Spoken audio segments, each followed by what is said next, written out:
Ghidorah, the three-headed devil, the one who is many. He came down to Earth from beyond the stars with no other goal than to conquer and terraform whatever planet it lands on into its own personal playground. Released from its frozen hibernation in 2019, it began its reign of destruction by fighting its age-old foe, Godzilla, the king of the monsters, who reacted with absolute disgust that such a deadly creature had dared face him once again. While losing this fight, Ghidorah would flee to wreak havoc elsewhere, defeating Rodan and forcing the Titans to follow his alpha call, causing for an apocalypse of a scale never seen before on the face of the Earth. He was only defeated when Ren Serizawa nuked Godzilla, overloading him with enough radiation to stand toe-to-toe with Ghidorah. With one side effect, Godzilla went into thermonuclear meltdown. But when Mothra sacrificed herself to give him a way to ventilate that radiation in the form of a nuclear pulse, it incinerated the three-headed devil, and so the reign of Ghidorah ended. Or so we thought. What's up, residents? Alistair here. As you probably know, Ghidorah's remains are featured in Godzilla vs. Kong, more specifically, the skull. But how did it get there, and what mysteries does it hold? How did Ghidorah haunt the events of Godzilla vs. Kong? And what did Ren Serizawa have to do with it? For anyone that stayed until after the credits of Godzilla King of the Monsters, we got to see Alan Jonah, the head of an eco-terrorist organization, purchasing the decapitated head of Ghidorah that was received from off the coast of Isla de Mara, where Godzilla and Ghidorah fought. Their intentions were unknown at the time. Some theorized they were going to create Mecha King Ghidorah. Some thought they'd use the DNA to create an entirely new Titan. But thanks to the events of Godzilla vs. Kong, now we know. After the events of King of the Monsters, their organization was left in the rubble, on the run from the government once again. In a last-ditch attempt to stay afloat, they sold the skull to Apex Cybernetics for a profit. But who are Apex Cybernetics, and why would they want Ghidorah's skull? Well, Apex was created by Walter Simmons after witnessing Godzilla's assault against the Mutos firsthand. He had horrifying visions of a world overrun by gigantic titans and decided to take matters into his own hands by creating a company that could take back control over nature, to make mankind the undisputed apex species of the Earth. But what would Apex want with Ghidorah's skull?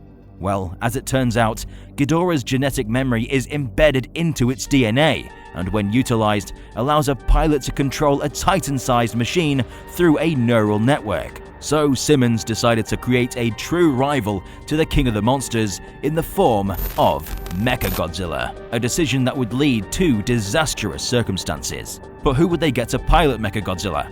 Well, it would be an engineer called Ren Serizawa, the son of Ren Serizawa. Whilst his presence is relatively glanced over in the film, he's given a detailed backstory in the novelization.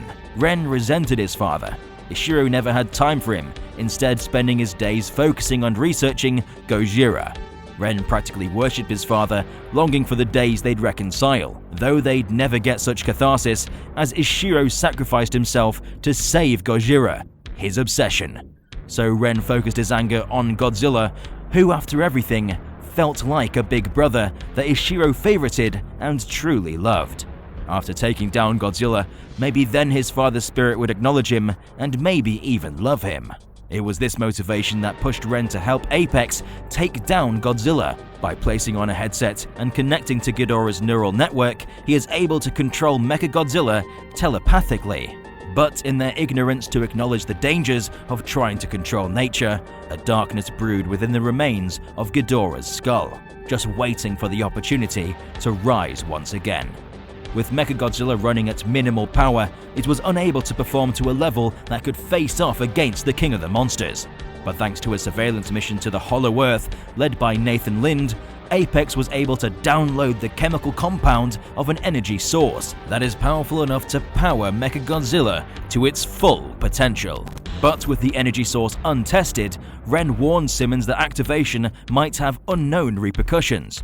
but Ren was forced to activate it anyway, which led to unforeseen consequences. The sudden influx in power allowed Ghidorah's memories to fully awaken, taking control of the mechanized giant. This moment is described in great detail in the novelization, and Ghidorah's possession of Ren sounds terrifying. Ren sat in his chair, placed within Ghidorah's skull, and put on the helmet to begin the link-in process. He felt the life energy waiting. No, not waiting. Multiplying like living cells, and the artificial intelligence was going nuts, pouring out packets of nonsense information, swamping the system, and the skull itself seemed to be pulsing in rhythm with the heartbeat. Not just pulsing, but shrinking, closing in on him. But no, that wasn't it. He was growing larger, his cells multiplied, filling up, merging with the bone itself. He felt the connection establish, but it suddenly wasn't one way anymore. It was not just him entering the machine, something was also entering him, oscillating a feedback loop between his own consciousness and the AI. He felt millions of years of rage rising in him, hatred that transcended time and space. He felt as if he was sinking into it, dissolving as another mind full of terrible alien thoughts began to take his place. He tried to take his helmet off, but he couldn't feel his hands. He opened his eyes and realized he was in the mecha, staring at Simmons through the glass. Ren's vision began to shrink, pixelating at the edges. Images flashed in quick bursts, recognizable for an instant and then gone. He saw a shadow in the distance, a man. It was his father, Ishiro. The man smiled, and then he, too, broke apart. The arrogance of man is thinking his nature is in our control, and not the other way around. And the thing that called himself Ren was gone, and it had arrived. It did not know who it was and what it was, but it was full of rage and the black joy of finally being and having limbs and teeth, an endless, unbending energy at its command. Following this, Mechagodzilla, now completely controlled by Ghidorah, breaks out of its prison to wreak havoc on Hong Kong and seek revenge on the one that sent him to hell, Godzilla. In Ghidorah's new metal body, he found an array of new abilities at his disposal, with moves programmed into its memory bank specifically designed to take down Godzilla. Rocket-propelled punches, missiles and lasers. Humanity's technology had certainly advanced since Ghidorah was last alive, and he's utilizing all of it.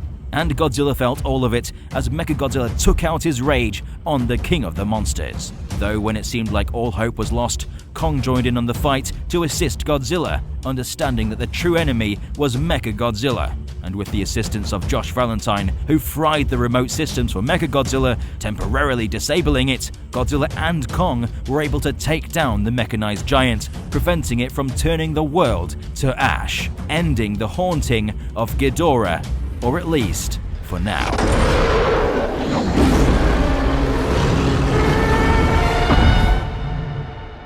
But what does the future hold for Ghidorah? Well, in the novelization, it's revealed that when Madison went in to check on Ren's body in the rubble of the control room, he was nowhere to be found, indicating he may not be dead after all, and that Ghidorah now lives within him. We theorize that he will create an organization to take the scraps from Mechagodzilla along with the remaining skull of Ghidorah and design Mechaghidorah to give itself the full form it desires to take revenge on the Alpha Titans, Godzilla and Kong. What did you think about Ghidorah's possession of Mechagodzilla? Do you hope to see Mechaghidorah in the future? Let us know in the comment section down below. If you enjoyed this video and want to see more explanation videos, then like it because it helps this video reach even more fans. Don't forget to subscribe and stomp that notification button to become a resident of DangerVille today. I've been your host Alistair, and we'll see you residents in the next one.